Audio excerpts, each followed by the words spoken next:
वागर्ता विव सम्पृक्तौ वागर्त प्रतिपत्तये जगतः पितरौ वन्दे पार्वती परमेश्वरौ वसुदेवसुतं देवं कंसचाणूरमर्दनं देवकी परमानन्दं कृष्णं वन्दे जगद्गुरुम् मूकं करोति वाचालं पङ्गुं लङ्घयते गिरिं यत्कृपातमहं वन्दे परमानन्दमाधवम् दोर्भिर्युक्ता चतुर्भिर्स्फटिकमणिमयीमक्षमालां दधाना हस्तेनेकैन पद्मं सितमपि च शुकं पुस्तकं चापरेण भासाकुन्देन्दुशङ्खस्फटिकमणिनिभा भासमाना समाना सा मे वाग्देवतेयं निवसतु वसने सर्वदा सुप्रसन्ना सदा शिवसमारम्भां शङ्कराचार्यमध्यमाम् अस्मदाचार्यपर्यन्तां वन्दे गुरुपरम्पराम् पार्थाय प्रतिबोधितां भगवता नारायणेन स्वयं व्यासेन ग्रथितां पुराणमुनिना मध्ये महाभारतम् अद्वैतामृतवर्षिणी भगवती दशाध्यायिनी अम्ब त्वाम् अनुसन्ददामि भगवद्गीते भवद्वेषिणी ॐ।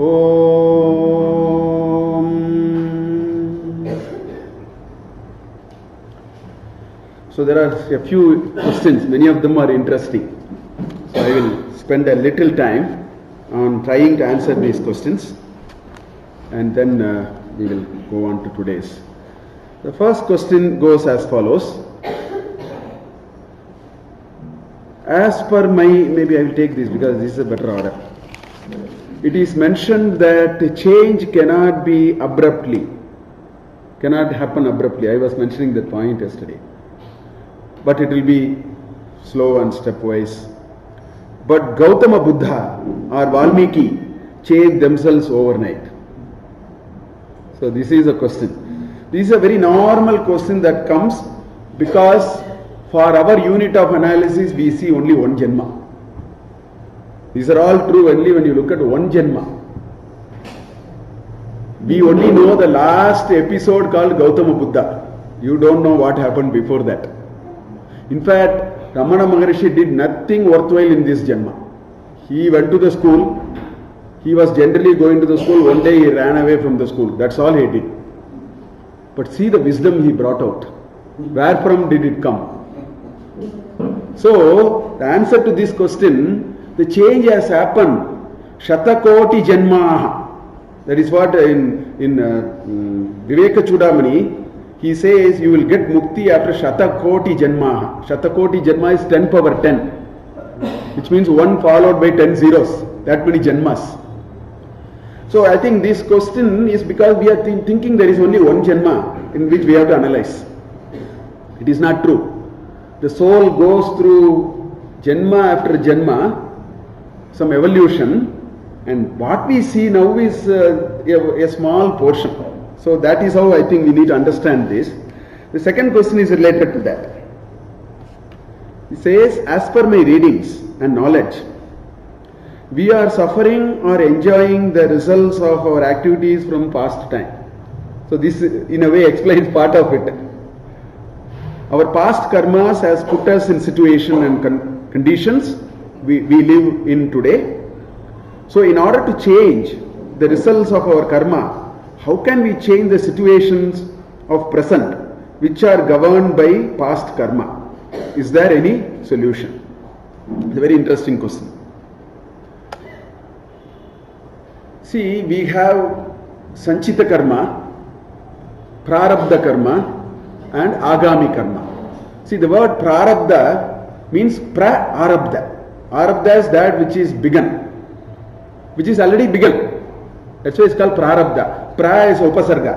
Arabdha means which has started. So, the first job of a prarabdha karma is to manufacture a body. See, the soul, what it does is, imagine like this, there is a big tank. In the tank you have karma. That's called sanchita karma. All the karma cannot be exhausted in one go, because we have accumulated over long janmas. So what the soul will do, it will take a small set out of it. Let's say we carry a bag. Now the soul will ask, if I have to exhaust all these karma, I need a medium for it. So prarabdha karma manufactures this body. So all these bodies are manufactured by respective prarabdha karma. The soul has done it. And prarabdha karma will be undergone. Nobody can escape that rule. A Brahmajnani, like Ramana Maharishi, has to have sarcoma. He has to have cancer. Because you have come with a bag, that bag cannot be emptied. This janma is actually taken only with the bag in hand. In other words, it is like an arrow which is left out of the bow. You cannot catch it anymore. It has to go to the destination. Or it is like a doll for which you have given the key and left it on the floor. Until the key is unwound, the doll will keep on moving. So all that we are going through in the janma, we have no control. We have absolutely no control. We have to go through it. Adike we say, in common parlance, prarabdha karma, like that we say. Essentially, we meant what we said. We have brought the bag will be exhausted. But a person who knows what I am going through in this janma will not affect my future janma, but what position I take on matters that I am going through. See, there are two things. One is I go through something. Other is a position I take in that. If I take a position in which I will take my hands off, let bad things happen, I will think good, something like that, that means we are investing for a better future. It is an investment. So we should not worry about what we are going through. And if we get that wisdom, if we understand that broader principle, there is hope for changing. So the change will happen only like that. Which means we will stop worrying about what is happening. See, we spend a lot of our time worrying about what is happening. Why should you worry? Because this has been, when you are let inside the world, all this is a package deal. So we should not worry about what pluses and minuses I am going through. But we should say, I align my thoughts and my feelings in such a way that my future can be better. So that is how this change will happen. And all these are told, you ask anything, it is available in Bhagavad Gita. I want to tell 2 slokas, which will explain this. They are all available in chapter 9. In fact, 1 sloka in chapter 6, because Arjuna asked the same question. Some 38 sloka or something in chapter 6. Arjuna asked, Krishna, you are telling all these yoga, ega and all that, I will take faith in you. I will do. But by the time I die, I am neither here nor there. Is it not waste? At least I could have enjoyed life. This question he is asking. I took faith in you and then I kept on doing. I don't see anything happening. One day I died. At least I could have enjoyed the life. Like that he asked. The closing 5 shlokas in chapter 6 are wonderfully explaining. Krishna beautifully explains. He puts a fundamental principle. We should all develop Shraddha in it. What he says? Na kaschit kalyana krit durgatim tata gacchati. Understand this fundamental principle. If you invest on something good, this is what financial planners are also saying. You invest on right instrument, you will get a better return. Like that Krishna said, Na kaschit kalyana krit. You did something good. That will never go waste. Durgatim tata na gacchati. So we should have that faith. So if you invest in good things, you don't have to see it before the end of this janma. It is always in our credit balance. So this is one answer he gave. So if you have faith in it, we will know that this trajectory will change. Because we have faith in it. Second thing he said, it's 9th chapter. 9th chapter is nothing but, it's nothing but pouring bhakti. Ultimate bhakti is only ninth chapter. So you see this shloka, he says, Apiche suduracharaha bhajate mam ananyabhav sadureva samantavyaha samyak vyavasito stitaha. However bad a person is, the day he decided to invest good things, he says, sadhu eva samantavyaha. I consider him to be a sadhu. Why? Samyak vyavasito stitaha. He has invested correctly in his life. So these are indications to show there is no point in worrying about the past. And what we are going through is because of something which we have already drawn.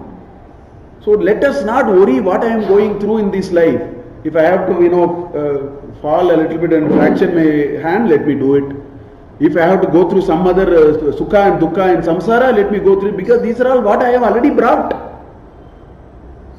Develop that, grace of life in which you say, of course we will be emotional. I think, we all have emotions. But we cannot be emotional too long. God has also given us that, kind of a thing. That little wisdom is what we will get through this satsanga. Then we will have courage to say, we will go on. This will take me through. So I think these questions are all related to that. There is another observation. It's not a question, but it's a nice observation. I have observed. She says, most of the housewives are karma yogis. This lady talked to me yesterday about this at the end of the class. She said most of the housewives are karma yogis and they do the work for the upliftment of their families. The thing is, they have no knowledge about Bhagavad Gita or Veda or any spiritually related granthas or whatever it may be. I 100% agree with her. And we don't have to know Bhagavad Gita because Bhagavad Gita is not at all teaching rocket science. It is teaching intuitively what is right. If you can get it in any other ways, so we don't have to necessarily know Bhagavad Gita. If we have the benefit of understanding it, sometimes it makes it little easier. I entirely agree with her. I think the greatest thing that happens in this country, in a still, the current generation I do not know, but certainly the greatest thing that is happening is the institution called family is only because of this housewife. They are true karma. They are the nearest karma yogis I can think of. I have no doubt in my mind. It's a pure love without any what is in it for me. I keep giving these examples. In the future shlokas, I was anyway planning to give this example. So she has already jump-started it. There are two questions. They are again interesting. How do we know that the karma, within bracket work, that I am doing is right? Many a times we end up taking up work without realizing that it is naturally aligned with me, and how do you correct it during the course of realization? Very, very important question. My students keep asking these questions anyway. When I teach them Prakriti or nature, you have to do things according to your nature, they ask this question. It is true that most of India becomes software engineer now. So it cannot be that Prakriti. Because Prakriti is not, the RGB is not all blue color. There are millions of colors. This country believes let 1,000 flowers blossom. That is what this country believes. So the question is, how do we do it? I think the best thing is to do it is to first realize that each one of us have our own inherent nature. We have to be alert to this possibility. Many are not even alert to this possibility. Step one is to be alert to the possibility that I have an inherent nature. Moment we are a little alert to the possibility, our thinking mind will actually start finding out what is my nature when it comes to work. There are certain things when we do, our heart is very cool, as though there is an air conditioner running. We feel very happy. It's very important to watch. It is very important to be self-reflective in life. We can make mid-course correction. It doesn't mean leave the job. It doesn't mean resign the job. It means align what I do with the job and also do something else. In fact, I know one of my relative, in their house, they make even bigger than this photo size. I think it is about 12 feet by 7 feet or 8 feet kind of photos. So they make it for all Swami, big, Sharada, like that they were making. Every time they are keeping it, we go and see it. One day we asked, who is doing it? They said, this person is a software engineer in Infosys. Traditionally they were doing it. So what he is doing is, after his job, he comes here and works for 3 hours a day and goes. So nice to see it. Saksha Sharda. I mean, it's a very complex. He etches first something in a glass and then develops it. Something like that. What is happening? He has discovered his nature. Each one of us have nature, so we can do that. Then the job that we do will be fulfilling. So we have to explore it. We have to search it. We have to think about it. A few years we will find it. I don't think we will miss the point. We have to become alert to this possibility. For example, we love to help others, so we will do social service. That satisfies me. I will do my work, but I will do my social service. I feel satisfied at the end of the day. Work satisfaction will come only like that. The other question, in one of the chapter, Krishna says that He is all, He is everything.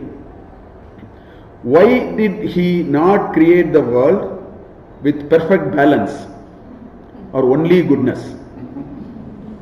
He should have introduced the idea of, He should not have introduced the idea of negatives, and why did He not do that? Krishna never introduced the idea of negatives, we introduced. I will explain. These are all common doubts people have. Please understand, in God's creation, Sakala Jiva Rashigalu, Jata Shakti, Chit Shakti. In this Chit Shakti, which is all intelligent beings, in this Sakala Jiva Rashi, there is only one creature which was endowed with thinking power. Power to think. That is called human being. So why I am saying this is, in the evolution, up to you become a human being, you don't have karmas. The dog does not have a karma, the lion does not have a karma. How do you understand it? Because if the lion and the deer are side by side, the lion will not hunt the deer. Saying, oh, it may not be available tomorrow, so let me hunt it and put it in the fridge. That thinking only human being can do. If a lion hunts a deer, it is Prakriti, it is hungry, therefore it will hunt. At other times they work in perfect harmony. So the power of thinking is not available to any creature other than human being. Now when the power of thinking is given to you, the results are also you are responsible. I did not say it. There is a 14th sloka in chapter 5 in Bhagavad Gita. It is available in Bhagavad Gita. Na kartrutvam na karmani. That's what Krishna starts. Srijati na srijati prabhu. He says, I am not responsible. As you sow, you will reap. So the world was left out. You chose. You made a small beginning, it became an endless chain. That is the idea. So God will not create negatives. God left it. I mean, you leave a place in half an hour, will create a mess out of it. It's like that. Because people have different views, they have different things, and finally we'll mess it up. So the world of negatives was my creation, and I be responsible for it. In fact, this was a question Ramakrishna was asked. This was a question Vivekananda was asked. Once one boy asked Vivekananda, why is God so cruel? This bugger, this person poor, this person with diseases, all that. Vivekananda smiled at him and said, when the heavens open and pour, heavens will open and pour. It is pouring madly in Chennai. Anyway, that's a different story. But when heavens open and pour, Vivekananda said, there may be two grounds. One well prepared, one left out as barren. In the well prepared, you will get cash crops, paddy, sugarcane. In the other barren ground, you will spend a fortune to clean it because it will be all weeds. He says, don't find fault with the rain. Ground must be prepared. If ground is not prepared, don't find fault with the rain. So we all have to prepare our ground. Kshetra. The Kshetrajna is coming. The Kshetra should be good. If the Kshetra is not good, what can Kshetrajna do? So these are all our own creation. Anyway, very interesting questions. I think these are some of the common issues that we keep thinking about. There was one more question on WhatsApp. I will take it tomorrow because after today's class I want to take it. He has sent a question, but I will take it tomorrow. I read the question. Okay, so we will continue. Yesterday we saw two important aspects of karma. Without doing work, we cannot evolve as an individual at all. Krishna laid that principle very clearly. Na karmana manarambat naishkarmaha purushaha nasnyate. Then there is said there is no way we can abstain from work also. Na kaschik kshanam api jatu tishtatya karma karta. That's what he said. Because one is driven by prakriti jai gunaihi. So these are the two principles which we said. And also towards the end we saw the definition of karma yoga. Karma yoga results in excellence. This is what Krishna says.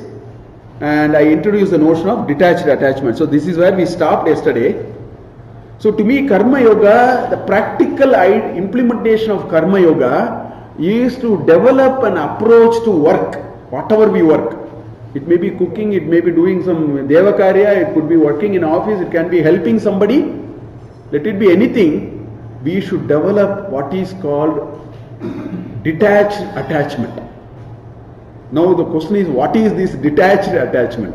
It looks like oxymoron. It looks like a wrong things put together. First of all, we must be attached.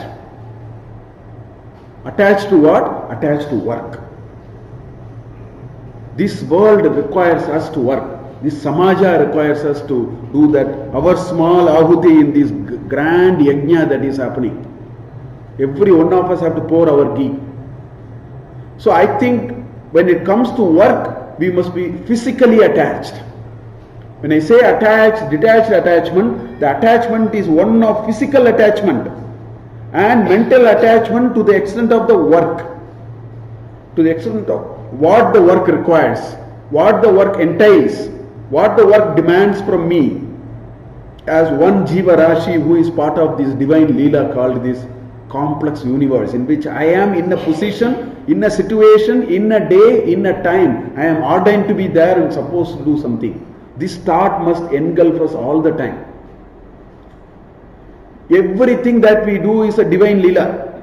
We can usurp in our own ways and say, I am doing. I think we should keep saying it until we realize the larger picture.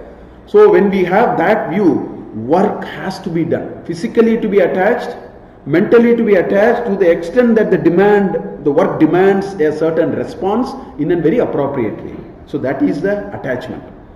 And what is the detachment? The detachment is we should be able to be emotionally detached from the outcomes. Not from the work, from the outcomes, from the results, from what it throws out back. Law of Newton's gravity will work. You do something, it will come back to you. Positive, negative, I do not know. All of us go through it. What you throw must come back to you. Krishna has said you cannot stop from throwing. You have to throw your ahuti. Something will come back. When it comes back, take it with prasada buddhi. This word prasada is such a wonderful word. A little bit of white dust is prasada. Little kumkum is called prasada. Child is called prasada. Seeing a good person is called prasada. The word prasada cannot be translated in English at all. Most of the words in Indian Samskriti cannot be translated in English. Tell me what is the translation for prasada? Not laddu or not chakra pongal, nothing. That's also prasada. Prasada is something the divinity remains, I am there. That's all. Good things are prasada, bad things are prasada. Please understand. Bad things that are happening to us, folded hands take it. That is called grace in life. That's the only prayer we must do to God. Let us not make a prayer, make this happen, let that happen, let my health happen. Don't ask that prayer. Pray to the God saying, you whatever you give me that free grace and wisdom to take it with folded hands. That is called prasada. If somebody develops prasada buddhi, they get detachment. They will take whatever comes. Take with folded hands. Because this is a very divine Leela. The world is so complex. Science cannot really science makes its own little progress for whatever small little things. But let us not usurp so much of prominence into science to the extent we throw everything out of the equation. That we should not do. I respect science, but I say science has a limit. Life is all about, going beyond and understanding there are things which we cannot even understand. We don't even have to make an attempt to understand, but have the grace to take. Life becomes a lot more interesting. Life becomes a lot more manageable. So that is the detached attachment. So if you ask what will happen if a person works with detached attachment, I found a nice shloka. So I just wanted to share that shloka. The shloka says, Udyoginam Purusha Simham Upaiti Lakshmihi Daivena Deyamiti Kapurusha Vadanti Daivam Nihatya Kuru Paurusham Atma Shaktya Yatne Krite Yedina Siddhyati Kotra Doshaha. So he says Udyoginam. Udyoginam is industrious, a person who is very industrious. Keep doing work. Udyoginam Purusham, Purusha Simham, this lion of this human being, Purusha is not masculine, don't worry. It may be a pulling a word. Purusha is not at all masculine. Purusha is a human being. That is the meaning. Puri Ushati iti Purushaha. This Navadwara Puri, in which somebody is residing, that is called Purusha. There is a Navadwara Puri, 9-hold fortress, in which the soul is sitting. That is why it is called Purusha. So it is not masculine. So Purusha Simham Upaiti, a human being who is like a lion, says, I will be industrious, he will get Lakshmi. The propensity for him to get Lakshmi. Lakshmi is success, whatever you mean by success. The propensity is very high. Daivena Deyamiti. Daivena means ordained. It's not Deva, but Adi Deva, which is ordained. So things will happen because it is ordained. If you keep sitting, he says only Kapurusha Vadanti. These people who are all ill-informed, ignorant people only will talk like that. That's what it says. Kapurusha eva evam vadanti. Then he says Daivam Nihatya. Let whatever be ordained, that is going to happen anyway. Whatever is ordained is going to happen. Keep it aside. Daivam Nihatya Kuru Paurusham. Show your Purushatva. Show your human beingness. That you are capable of whatever you are ordained to do. Do that. Atma Shaktya. Take that Vishwasa in yourself and then do. Because whatever is ordained to happen is going to happen. Don't worry about it. But you do what you think you can honestly put. Put your ahuti into this yajna called world. Yatne kriti. So that kind of an effort that is being done. Yedi na siddhyati. Suppose what was ordained was against what I tried. Ko atra dosha. You don't worry. This is how a person will work if he had a detached attachment. This is the spirit of detached attachment. Whatever is ordained to happen will happen. Let it happen. Let me do what the situation demands. That is a very high level of thinking. That's high thinking. We need to evolve to do work like that. So Krishna is saying that is Karma Yoga. That is the spirit of detached attachment. Niyatam kuru karmatvam karmajyayo hya karmanaha sharira yatra pichate na prasiddhayeda karmanaha. Then, see, this is a logical outcome of all the discussions. He said without work you will never evolve. There is no state of no work. If you buy these two arguments, simple logic says work is better than no work. Because no work does not even exist. No work means procrastinating. Imagining I am not going to do work. Whereas Krishna has already said such a possibility does not even exist. But even if you think it exists, that is inferior to doing work. That is a conclusion you will get out of all these shlokas. So he is sort of trying to tell, if you go by all these arguments, you will come to this conclusion. What is he says? Niyatam karma kuru. I will talk about the niyatam karma a little bit. Niyatam karma kuru. Tvam. You please do what is supposed to be done. What is supposed to be done, please do. So that's what he is saying. Why? Because karmaha jayaha hi akarmanaha. Hya karmanaha is the sandhi. Hi akarmanaha. So karmaha hi akarmanaha jayaha. Compared to akarma, karma is better. That's what he says. Then he gives a small example. Try not even attend to your body, you will get bedsore. Sharira yatra api to maintain your body, you have to, minimum take bath, change the dress. If not take bath, at least put the scent and change the dress for a few days. Then you have to take bath one day anyway. So he says, if you don't even attend to yourself, you can't even maintain your body also you cannot maintain. He is only giving an example, not necessarily to drive the point, but as an example he is saying. He is saying, Sharira yatra picha te na prasiddhayet. akarmanaha. Na prasiddhayet akarmanaha. Without work, even you can't achieve maintaining yourself as a physical body. So that is only an example that he gave. So the question is, what is this niyatam karma? He says, do your obligatory action. Now, this notion of karma in our karma kanda, as I told you, 80% is karma kanda. So there is elaborate discussions of various kinds there. So there are 5 types of karma which all of us can do. Can do. The question is whether we should do is a different question. I am now talking about the universe of what we can do. One is called nitya karma. Taking bath is a sort of a nitya karma.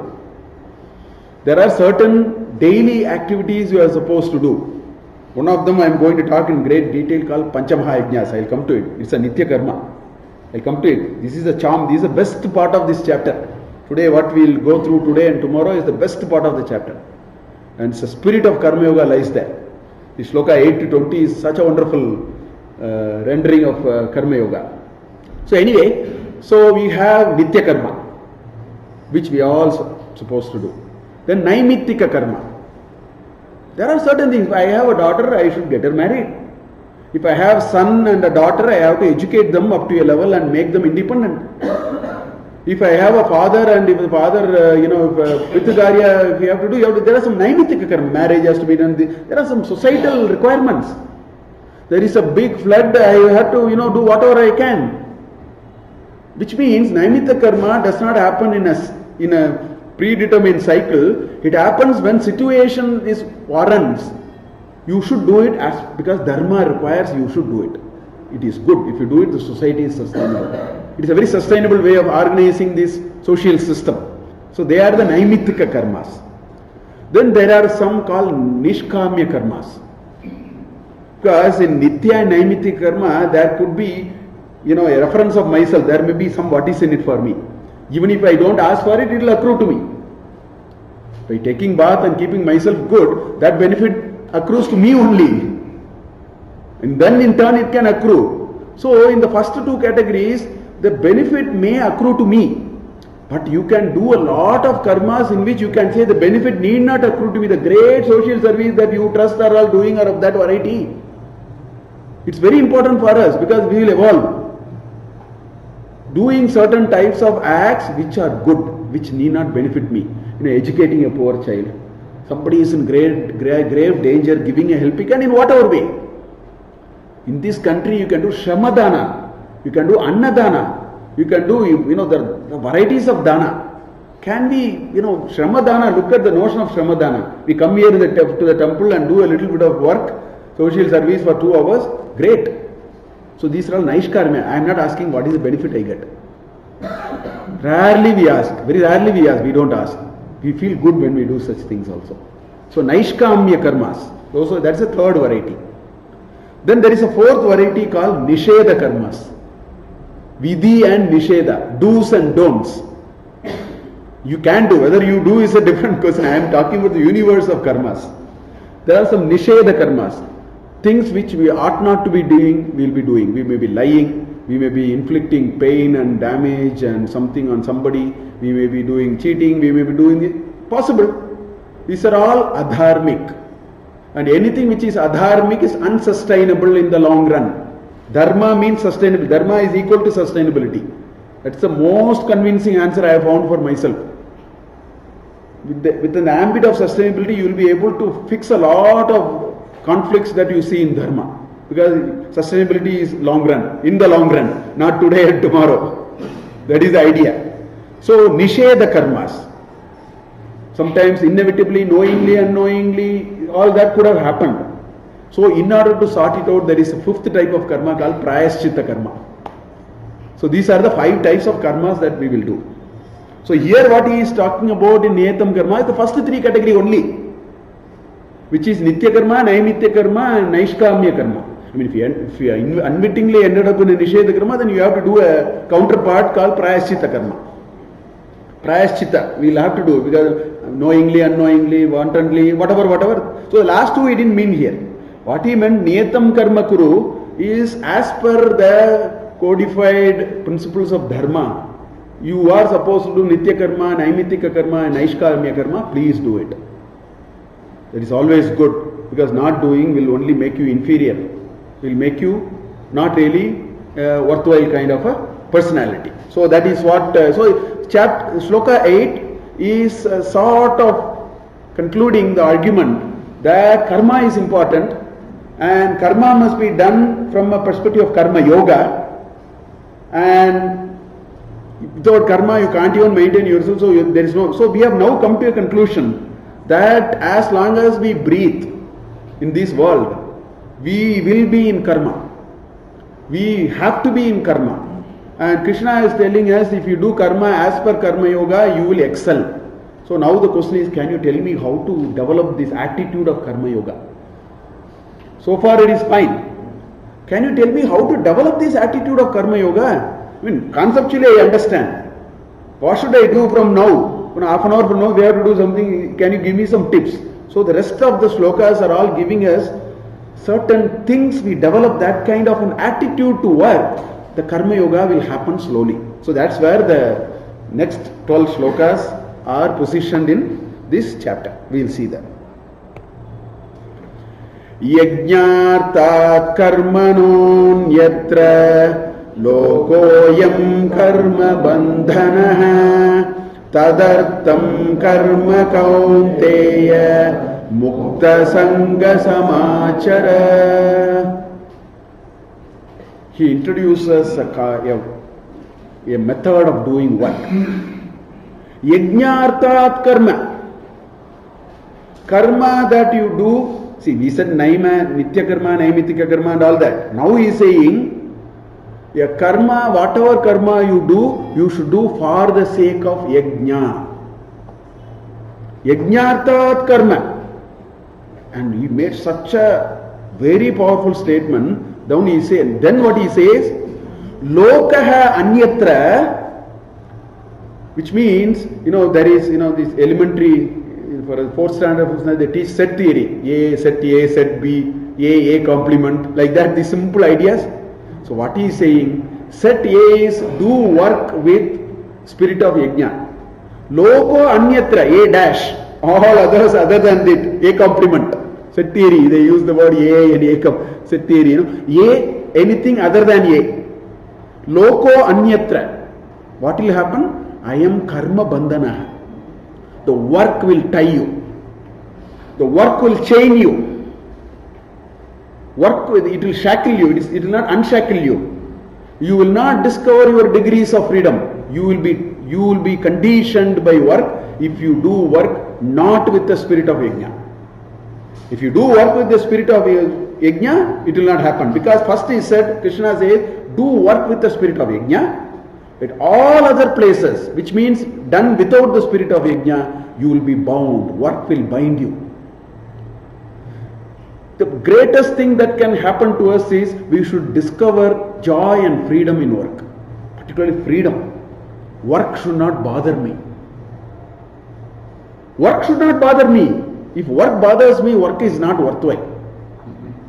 Because it puts all kinds of trouble in me. And slowly it will get me into some diseases also. If work bothers me so much, I am not going to be good. I am not going to be feeling good. And not feeling good will introduce a health problem for me later. I am not going to be good physically, mentally, whatever way you want. So Krishna says, the only way you will discover freedom from work, effects of work, the only way you will discover joy out of work is you have to do work from a spirit of yajna. He introduces a concept of yajna, which we has very detailed way he has described. He is only introducing the concept here. Tadartam, therefore, for that sake, tadartam karma kaunteya, hey kaunteya, do work therefore like this. Like what? Mukta sangha. Sangha is attachment. Mukta is detachment. Being released from attachment. Samyak achara, samachara. Samachara, sam is a upasarga. Sam is a prefix. Sam means good. Achara means achara. So therefore you observe work so well. How so well? get out of this what is in it for me. Unfortunately, we work with what is in it for me. Your question is related to that. I'll take it tomorrow a little bit. The way we have been trained, the way we have been living, the way we have been coached is what is in it for me. There is only one work I know in this whole world which is not what is in it for me. A mother attending to a child. That's why I have a great regard for housewives. A mother, if she started asking what is in it for me, society will collapse. Serious. The charm of the society is the mother is saying, when she attends to the child, she never said what is in it for me. Everywhere we said. That's why that work is divine. That work is fulfilling for the mother, for the lady. As that particular sentence was written, there may be absolutely no acknowledgement. I find naturally ladies have a greater tendency to evolve. Because it's wired into their habits. Nobody gives them a credit. Sometimes, so this amanitva and adambitva and all, they develop very well according to me. Because that is, in a way, we are, when the moment stepped out of the house and went for a job, we were all told to work only for what is in it for me. Whereas Krishna is saying, Mukta Sangha Samachara. What is in it for me? Can you, one notch, keep a little away? Please, I want you to please go and reflect on this idea. There are occasions even in our life, even in our official life, there are occasions when we kept the what is in it for me temporarily out. Those are the best things we will remember and cherish. Not the ones in which we worked with what is in it for me. And that gives me a certain satisfaction which evaporates anyway. And it gives a lot of other things. This give one, take one free. The other part is very bad. It's all foul. It's all, all kinds of muck. So Krishna is saying here that if you have understood, if you can train your mind to do work by asking less and less of what is in it for me, there is a greater chance you will see joy of your work. People are wasting a lot of time arguing on this. The only way we can understand it is we have to dip into it. Please don't read what is swimming for years and years. You have to jump into the water. Don't read about sugar, thousands and thousands and thousands of pages, physical properties, chemical properties. Don't do it. Put a spoon of sugar on your mouth. You know what is sweetness. That is, sweetness is on paper. That's why Ramakrishna Paramahamsa says, you cannot write water in a paper and keep on squeezing. No water will come. Water will not come by writing water on a paper and keep on squeezing it. ಏನು ಬರಲ್ಲ. ಒಂದು ಚೂರು ಅಲ್ಲಿಂದ ಬರಲ್ಲ. Water is not there. You have only written water. Swami Vivekananda, that's why he said maps are not territories. You can see a Wagah border on a map. Go and see Wagah border. It's a very different experience. So in all these matters, please stop arguing. Lots of people argue. How is it possible? My question is, without trying, why are you arguing? Go and try for about 15 years and then come back. Let us talk. Not once. Try for 10 years. Give up what is in it for me and try to do work. Probably you will not come back. That's what Krishna is saying. So he introduced a concept called yajna. Yajnatat karma. Do karma for the sake of yajna, he says. So let us see what is this yajna. So actually if you do it like this, that detached attachment will happen. Active physical attachment will happen. And emotional detachment will happen. And if it happens, Krishna says, work liberates you from the tyranny and boredom of work. We experience a great deal of that. Don't shy away, don't push the issue under the carpet. Please don't do that. You challenge it and ask, why is it happening? And if you have any faith in, Sri Bhagavan Krishna, you try it. Without trying, these things are not worth talking. It's like reading about sugar for thousands of pages and not even putting one spoon of sugar on my mouth. So I am a great expert on sugar, sweetness, but I don't know what sweetness is. But I'll give you, lecture after lecture on sweetness. It's like that.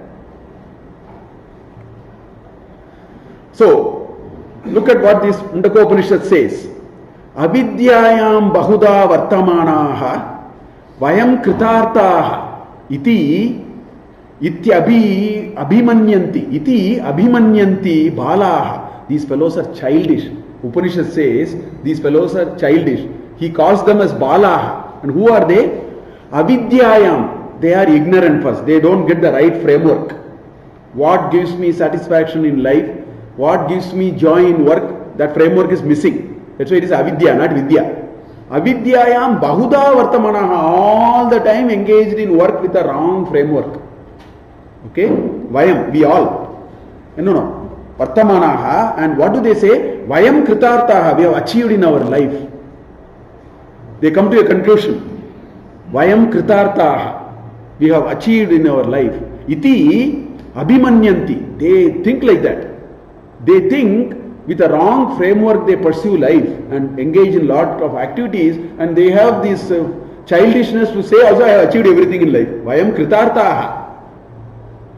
Then the Upanishad says they don't know what is happening. You know what is happening?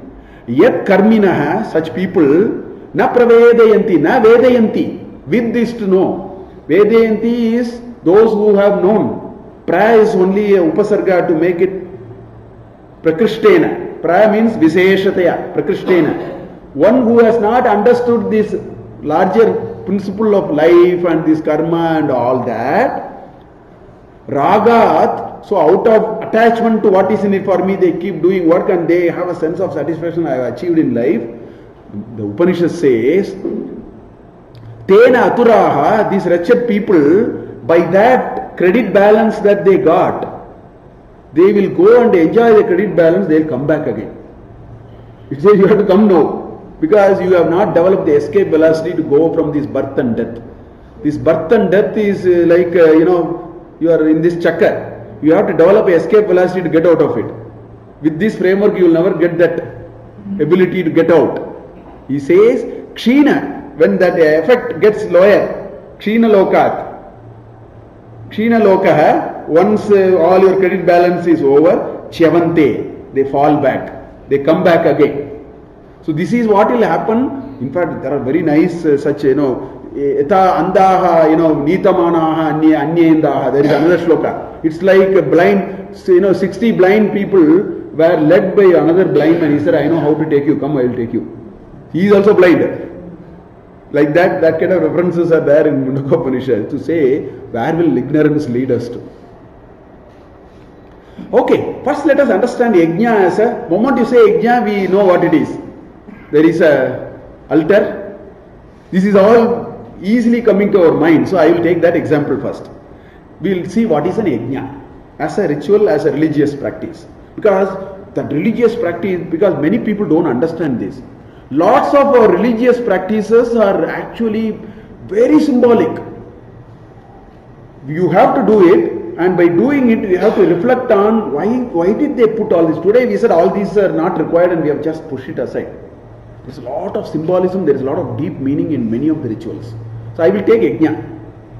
Because one Frenchman asked me, actually there were 9 Frenchmen came and then I did a program.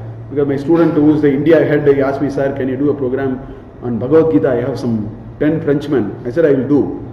First thing he said, sir, morning can you allow half an hour for them to ask any question? I said, let them ask any question. So it is actually, there is pharma company called, Millipore, Merck Millipore. So that head is my student. So they did a new factory. So they did some Homa, Havana, Aito. So the first question the Frenchman asked was, sir, why did you waste so much of ghee? Because many Indians ask this question. Sir, why did you pour so much of ghee into this fire? So I told him, I have a certain logic in which I am going to answer, you should agree to it. He asked. He said, for every question you will ask, I will ask another question. If you answer the question, I will answer the question. If you are not able to answer the question, you can ask another question, I will ask another question. We will go on like that. This is a tarka, na? It's like that. They said, okay. So I said, gentlemen, can you tell me, why do you take 1 kilogram of cake and slap it on my face? Happy birthday. Why do you take so much of cake? This is the fashion now. You take cake and then slap on somebody's face. That poor chap is a happy birthday boy or girl or something. I said, you please explain the amount of wastage that is going on there. They couldn't explain.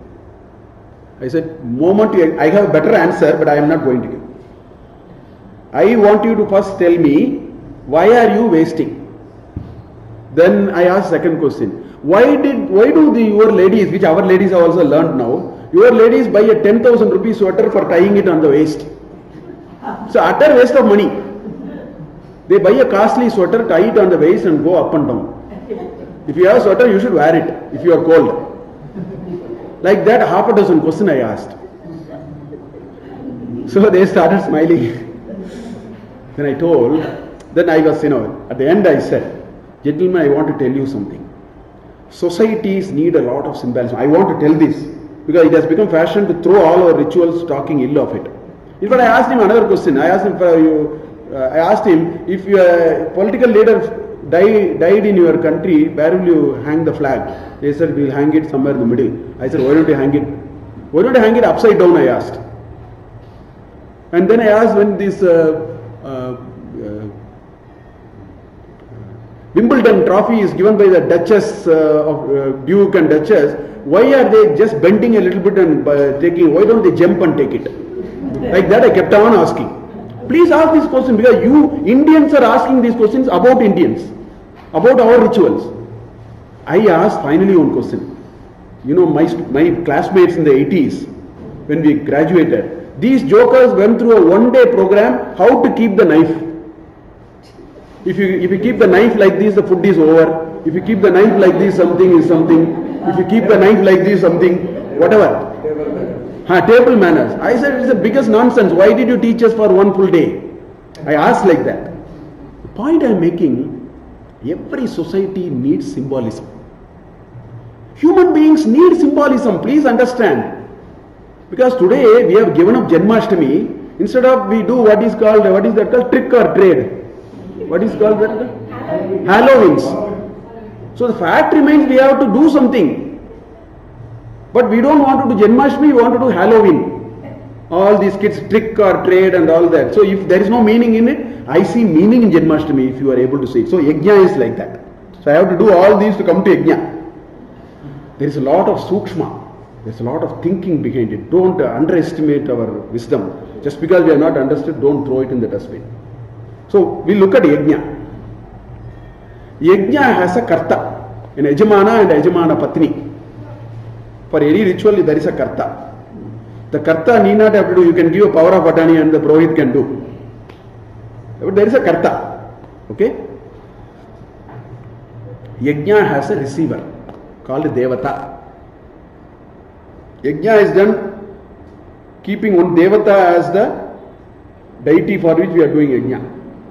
You do a Sudarshana Homa, then you know what is the deity. You do a Sri Sukta Homa, you know what is the deity. You do a Ganapati Homa, you know what is the deity. Whatever. Right? So there is a Devata for a Yajna. There is a medium in which you have to give. The medium is Agni. There is no other medium. The medium is Agni. So there is a medium. And there is a Vastu. And there are specific Vastus. If you do Sudarshana Homa, you have to give only Chakra Pongal, that sweet Pongal. If you do Ganapati Homa, there are 7 items which are to be mixed and then that only has to be given. Like that, if you do Sri Sukta Homa, you have to put lotus. So many lotuses are to be put. For everything has a certain thing. So there is a doer, there is a destination to which this is directed on, there is a medium through which you are giving and there is something that you are giving. This is what an yajna is. But that is not the sukshma of the yajna. If you carefully look at the yajna, the Purohit who does the yajna, he will say, Somaya idan namama. He will use the word namama, namama. The termination is namama, namama. Agnaye idan namama, Indraya idan namama, Somaya idan namama, Rudraya idan namama, Vishnave idan namama. Like that he will keep on telling mantras. There is one terminal called namama. The very central requirement for a yajna. From this yajna I will go to a larger yajna now. I am now talking this yajna. The central, there are certain reasons and there are certain framework with which yajna has to be done. And they are wired into the mantra, they are wired into what is happening to the yajna and all that. So what is the benefit or what is the effect? I see three effects. First effect is, whatever you put in the yajna, it will become bhasma. It will lose all its name, form and shape. They put a silk saree, they put they may put a coconut with fully, we know. So many ahutis they are giving. See what happens at the end of all of that. Everything will become Advaita. It loses all its name, form and shape, and they have only common name called ash. You can take that ash and then apply it on your forehead as a prasada. That's also a prasada. So first of all, the effect is total annihilation, melting away of everything. So that ritual tells us that every work that you do and every work will melt away. Effects will melt away. Everything will go into total annihilation. You have to understand this. That is one taatparya of why that yajna is done. Second is the namama. Na mama, not mine, not mine, not mine, not mine. The day we are able to take our hands off, life will become a lot more manageable. Today we are not able to, pen we are not able to give, we take the cap and give the pen. Our sense of agency, our sense of entitlement and ownership has gone to such a level that we find sometimes, as in one pravachaka was saying, they come for a pravachana all the time thinking about the chapel. Will somebody wear the chapel and go? Whereas, I am not saying udasina. Don't, understand me the other way. I am not saying conduct life with udasina. Take care, leave it at that. Don't jump up and down too much. Don't focus all your energy only on things which are anyway you are going to go one day. Why are you talking about this? Put a certain limit to it. Bring it to some realistic limits. The sense of entitlement, sense of attachment and agency must be put to a limit. And we have to draw the limit. If you don't draw a limit, that can be the major source of grief for me. So that's why the Namama is explaining that. So developing a sense of detachment over time is one of the fundamental principles. That's why dana is there. Dana is given at the end of yajna. At the end of every ritual in this country, dana has to be given because that's the only way you can practice not mind. Your ability to give only will make us a little detached. That is why it was wired into every ritual that we do. Today we are saying this Purohit is taking too much money, cut it off. We are looking at it as an economic problem. Because we are bringing these Western ideas which we are practicing in our office into our Hindu religion and our day-to-day living, our Samskriti, we want to bring all that and do some cost-benefit analysis and so on. The spirit is different here. The spirit is your ability to give will make you lighter. Again, unless we try it, and those who have tried it understand it and they will do it even more. And those who are not able to try it carry a very heavy load. So that is what yajna is. So this idea of yajna that you see in a homa kunda and all that is only symbolic. But the yajna, the yajna that Krishna is talking is much larger than this, and they are all governing this principle. So we'll see the next shloka where this will come so well.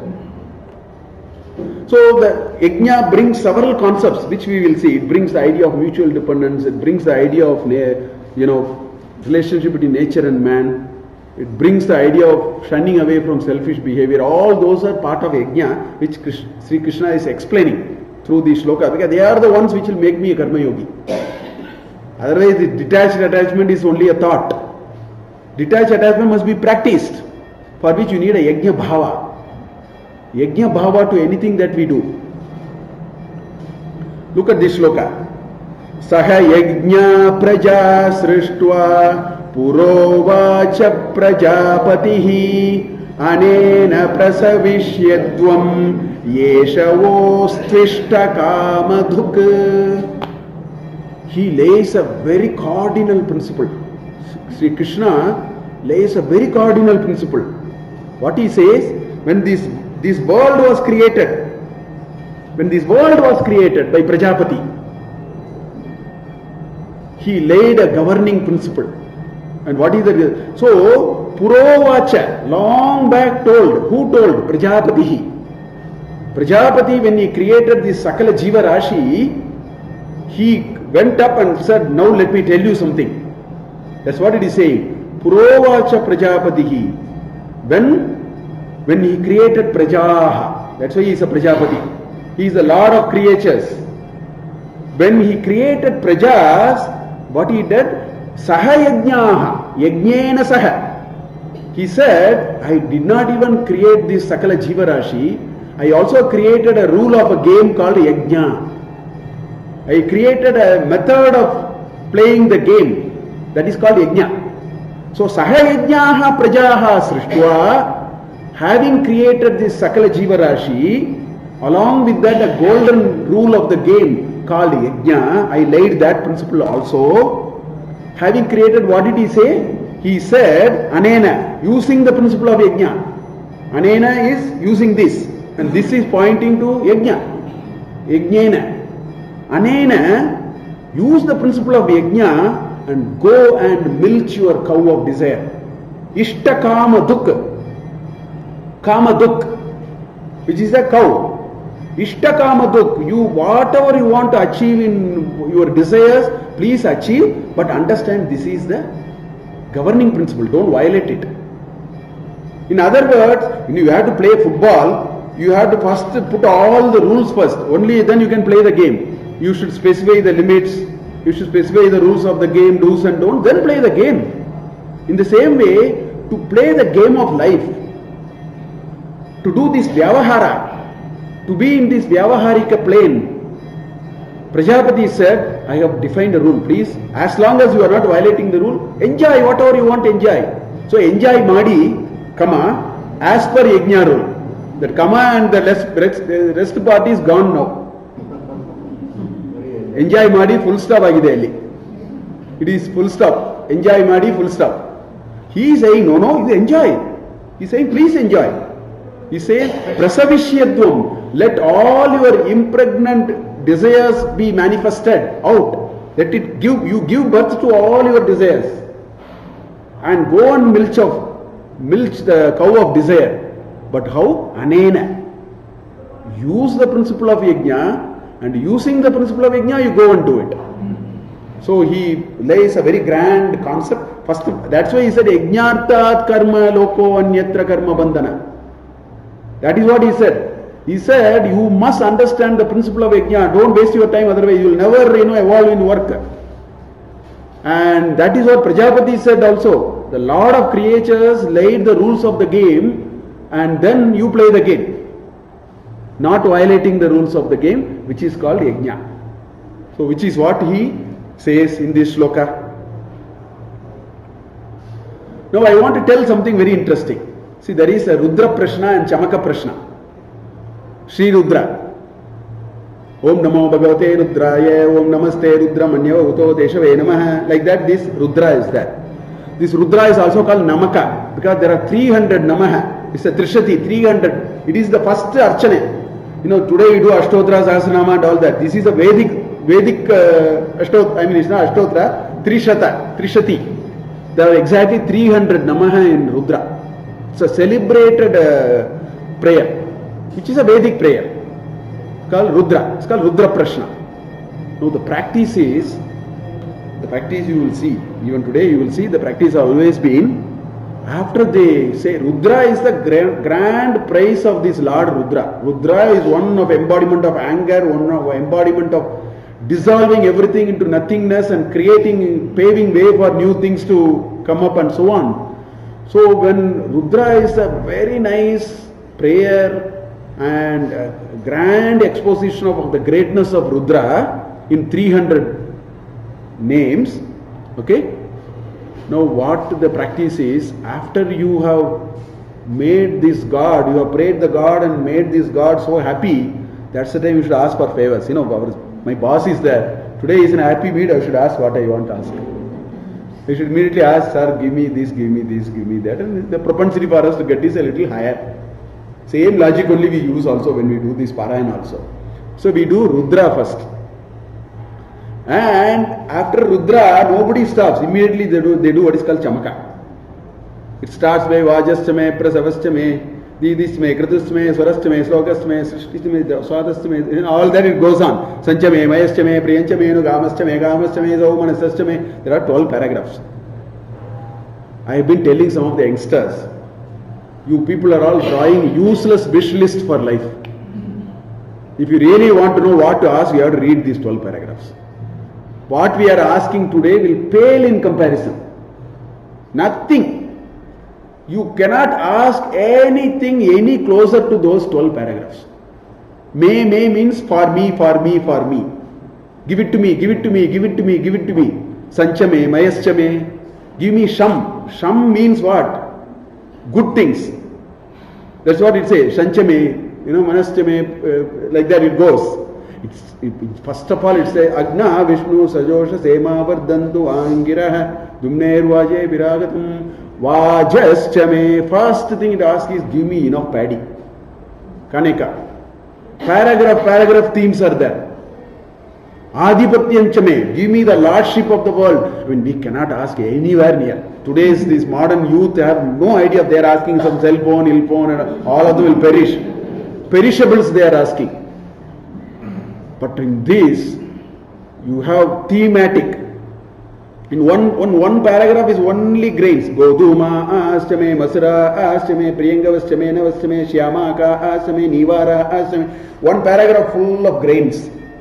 You give me wheat, give me these, give me Turdal is 180 rupees today. Better let us ask.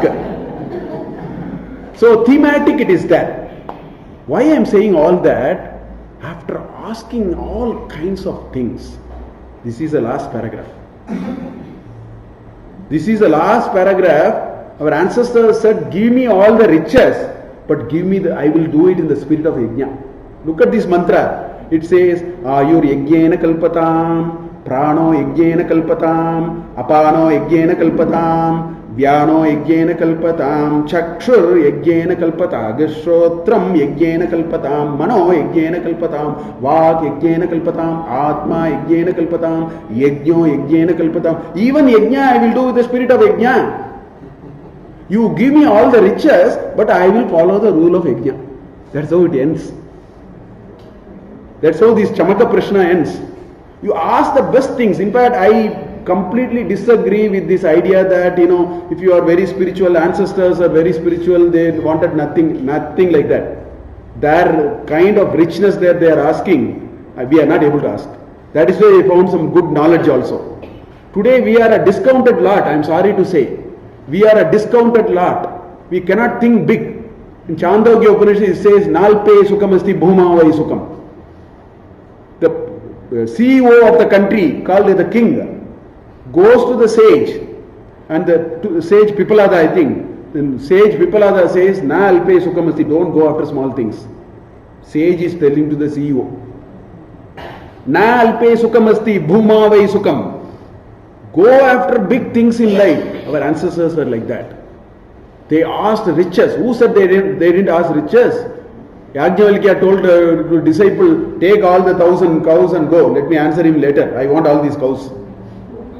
I want all these cows. Janaka threw a challenge. He said, whoever answers this will take these 1,000 cows and go. Yajnavalkya came in and said, told to one of his Shishya, take all the cows and go. Then the other learned person objected. Without answering the question, why are you taking? Yajnavalkya said, in any case I need the 1,000 cows. That's why I am taking. They were not found wanting in material richness, but they knew how to use it. That is called spirit of yajna. Which means the prosperity that we get through our work, the prosperity that we want to get through our work. I want promotion, I want salary, fine. When you pursue all of that, understand the principle of yajna and pursue in that. This is what Krishna is saying. You will become a karma yogi. This is the point he is coming to. Understand all that, and then you pursue, you will be in a much better position to do that. So the next slokas are saying, what does it mean? Devan bhavayatanena te deva bhavayantu vaha parasparam bhavayantaha shreya paramavapsyata. Krishna says, Paraspara Bhava is the only way you will reach ultimate of Shreyas. Param Shreyas avapsyata. Arjuna, you understand one thing. Ultimate prosperity you will get in anything that you try in your life only when you honor the principle of mutual dependence. Paraspara bhava is mutual dependence. Right? Paraspara bhava is mutual dependence. He says, understand the value of mutual dependence. If you don't understand the value of mutual dependence, prosperity will fail you. Second sentence. Parasparam bhavayantaha. Those who believe in this Paraspara bhava, those who work with the concept of Paraspara bhava, Shreyaha, Param Shreyaha Vapsyata. They will get into the pinnacle of prosperity. Shreyas, not prayers. Prayers is pleasant, which will, perishables. Prayers is perishables. Shreyas is not perishables. Life is perishable. Your position is perishable. Your ego is perishable. Your power is perishable. Your house is perishable. Food is perishable. He is not talking about perishable. All perishables are prayers. Shreyas is not perishable. This is permanent. The ultimate prosperity of that, if you want to achieve, please understand you have to value mutual dependence. And as an example, he uses this. Why are we doing this yajna? He says, Devan bhavayata anena. The yajna that you do develops the right attitude for the devas. Te bhavayantaha. They are happy. They develop a certain attitude towards you. Te deva bhavayantuha. So in turn they will do something for you. So what is this deva? Now this media sometimes puts a lot of trouble in us. Moment you say deva, somebody with something rotating at the back, Surya, Chandra, Indra, all these are all fancily dressed up. So very, very, they look so grand. We also feel like putting on chakra, running behind a big kirida on us and all that. This is what we think as deva. Actually, devas are nothing but tags, a certain terminology for the Manushya Loka. For us, devas are nothing but natural forces. Agni is a deva, we are saying. Varuna is a deva. Indra is a deva. Surya is a deva. What are they? They are the embodiments of Panchabhutas.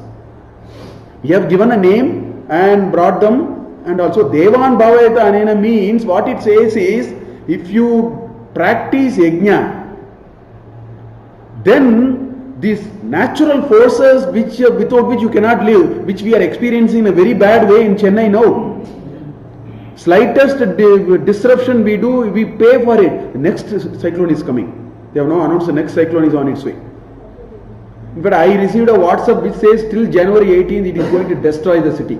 Some 7-8 massive cyclones they are talking. So, Devan Bhavayata Anena means that our living, doing the Arghya, there was one Aptaryama Soma Yajna, which is, there are 7 types of Soma Yajnas. One is called Aptaryama Soma Yajna. After 220 years, in 2004, they did it in a place near Thrissur. 6 kilometers from Thrissur, a village called Mulangunathakkavu, in which they did. So I was there, a lot of seminars, all that happened. I also went. 4 days I was there, 10 days it happened. There is one family in Pune who knows how to do it. It's probably the last family. So they came and then did that. What amused me was, around that site, for about 500 meters, half a kilometer radius, all kinds of instruments, because they are going to test this sloka. They are trying to find out that if you do yajna, whether rain will come. So they put a lot of instruments, enormous amount of instruments. Then Nimhan's people came and put a lot of instruments because they wanted to see how the behavior of people change. Because they are all told, not here. In our Vedic lore, in Brahmanas and thing, they have said many things that will happen when you do yajna. They came and tested. It was a pouring rain after 10 days. And all this testing happened. Then there was a seminar and all that happened. If you have faith, faith means proof is strictly unnecessary. You can do all these, waste $1 million and come to a conclusion that what they are saying is right. Or you could have taken a choice that is today if film star says we actually agree, Vasishta says we don't agree. But on New Year day, some 15-year-old come and do Ashirwad on the TV, and we are all glued to the TV, and these 15-year, 17-year, 18-year come and tell some 2 sentences and do Ashirwad on all festival days. Credible people are not required on these private channels are like that. So we want to listen to them. Vasishta says who is this Vasishta? That's the level of ashraddhata we have. That's what he is talking about, that this Deva means forces of nature and we have to live with them. So that is called mutual dependence. So mutual dependence to me happens in several layers. If you take Vyavahara, in a company, boss and subordinate must have mutual dependence. Otherwise, he is a useless boss, I am telling you. Subordinates will find the fun of how this fellow performs. Let me see the fun. That's what is happening for these immature leaders, immature bosses. They don't know that there is no power. Truly, there is no power. What is there is a certain position in which you have some endowment. Power and all is not that. People who think they have power, they have a long way to go to understand leadership. So boss and subordinates, mutual dependence is required. Government and society, mutual dependence is required. When the Congress government forgot it for 10 years, one person sat with a white cap in Jantar Mantar, 1 million people ran up and down in this country and changed the government. Anna Hazare is not an ordinary person. Mahatma Gandhi, this British Empire, they said will never rise, sun will never rise, and said we made that sun will also set for some time. Government has a mutual dependence with civil society. It's another level. Man and nature, price we are paying. That's the next level of that is the Devan Bhaveta Anena. Man and nature. These Agni, Indra, Varuna, Soma, Rudra and Surya are all forces of nature. Please understand, we have to have mutual dependence. Jiva Krishna is saying here, understand you will live only as long as nature chooses you to allow you to live. Because sometimes they ask me to give a talk and they say, professor will talk about how to protect nature. Then I first get up and say that it is absolute foolishness to think protect nature. If possible, protect yourself. Nature does not require any helping hand from ordinary mortals like us. Thinking is flawed. What protecting nature? Just see what it is doing. It is just, there are 192 lakes around Chennai, all of them are full. So anytime all the lakes will be open now. 192 lakes. And there are about 940 lakes in the district of Chengalpattu and Kanchipuram, all of them are full. They have opened half a dozen lakes today. What are you going to protect nature? You protect yourself. If you have some wisdom, lead a life with the spirit of yajna, you can protect yourself. Living entities and non-living entities. You can mine endlessly the rock, you are mining your future. There is a limit to everything. Non-living entities don't take it for granted. All these, we have to understand when you say Paraspara Bhava. Paraspara Bhava is the grand principle with which you have to lead the life and engage in work. And they are all the spirit of yajna. Yajna means Paraspara Bhava. In fact, our entire Vedic literature, if you see, our understanding of this mutual relationship between man and nature is highlighted like anything. There is one Shanti Sukta in Rigveda. Dev Shanti, and one of the title songs, this song used to go, Sword of Tipu Sultan or something. I remember 15 years back, 20 years back, the title song was this Sukta. Dev Shanti, Antariksham Shanti, Prithvi Shanti, Apaha Shanti, Oshadaya Shanti, Vanaspataya Shanti, Vishve Devaha Shanti, Brahma Shanti, Sarvam Shanti, Shantireva Shanti. We always said that Shanti is not for me. My Shanti is critically dependent on Shanti and everything around me. That is what this Suktam is saying. This Suktam is saying that the interspace must be peaceful. The outer space must be, Antariksha must be peaceful. Prithvi must be peaceful, only then I will be peaceful. If Prithvi is not peaceful, I cannot be peaceful. Correct? Apashantihi, the water bodies must be peaceful. There is a fury of the water body going on now. Water bodies must have Shanti. Correct? Oshadeyaha Shantihi, the plant kingdom. must, the herbs and all these domesticated plants. Vanaspateha, the forest system must be in Shanti. Only then I will be in Shanti. These are all physical systems. The first one are all terrestrial systems. The second bullet are all physical systems around us. Then these Vishwe Devaha, this whole gamut of Devas, which are all larger physical forces, they must be in peace. Only then I will be in peace. This is the prayer our ancestors made. Brahma Shantihi, this creator, the Lord of the creatures, he or she should be in Shanti. Right? Sarvam Shantihi. Let everything be in peace. Only the concept of Shanti must be in Shanti. To that extent they are emphasizing. The notion of Shanti must also be in Shanti. So this is the power of mutual dependence. This is the power of mutual dependence that our ancient Indian wisdom thought about. And that came out of spirit of Yajna. Yajna alone can make one to do this. That's why there are so many suktas. Surya Sukta, Bhumi Sukta, Agni Sukta, Ratri Sukta, Ushas. There is a Sukta for twilight, dawn. There is a Kala Sukta. There is a Oshadhi Sukta. There is a Sukta. There is a prayer for this. See, we believe that we have to live in, harmony with everything. Pray for it. Don't use modern science and laugh at it. That's why in this country, if there is a river, we pray. If there is a meeting point of two rivers, that is holy for us. The entire, plant kingdom is holy for us. Chapter 10 specializes only that in Bhagavad Gita. Stavaranam Himalayah, Masanam Margasi Shoshmi. All that he says, we worship animals, we worship insects, we worship living entities, we worship non-living, and don't laugh at it. It's a deep principle. You worship non-living entities. Unless you develop reverence, you are bound to illiterate. If you only develop reverence, you will treat things properly. The idea Naga Panchami, people are laughing. No. You take out the snakes. Finished. You will be finished because the whole food cycle will get disturbed. That is being communicated through Naga Panchami. Everything is worshipped in this country. As Swami Dayananda Saraswati says, some foreigner asked him, we have one God, you seem to have 33 million God or something. He said, no, we have only God, nothing else. So beautifully he said, you have one God, we have only God. Sarvam Vishnumayam Jagat. We have only God. That's the answer he gave. So why? Only when you develop that kind of a perspective, you will be able to peacefully live. I think on this note we should stop here.